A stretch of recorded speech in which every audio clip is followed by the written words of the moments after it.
જય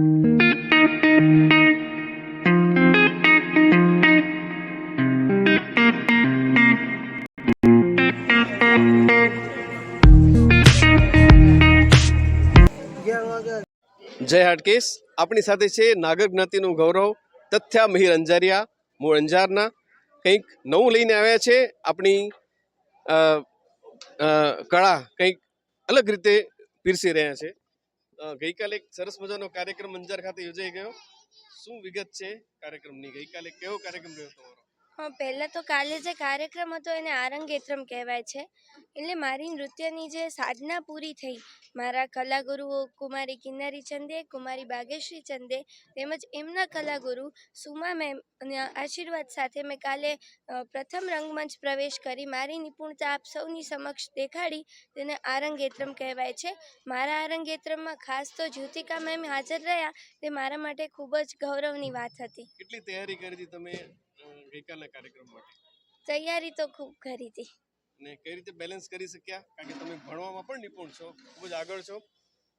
તો કારણ કે તમારો તો શિક્ષણ તો તમારા બિલકુલ વારસામાં છે. ભરત સાહેબ તો મારા ગુરુ છે. તો ખૂબ જ, તો કઈ રીતે બધું બેલેન્સ કરી શકો છો તમે?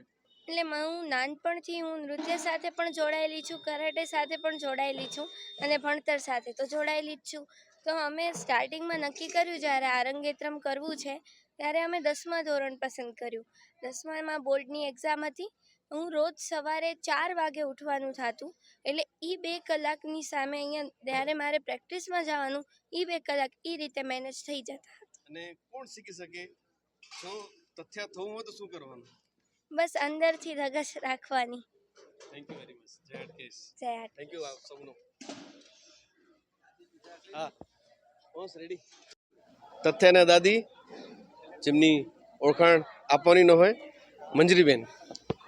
હેલો, મારી પૌત્રી 1 વર્ષની મહેનત બાદ ગઈકાલે જે રંગમંચ પર એણે પ્રથમ પ્રવેશ કર્યો ત્યારે અંજારની જનતા ટાઉન હોલની અંદર એક ક્ષણે ઊભી થઈ અને આંખમાંથી અશ્રુની ધારા વહી જાય અને રૂવાડા ઊભા થઈ જાય એવી ઘટના બની.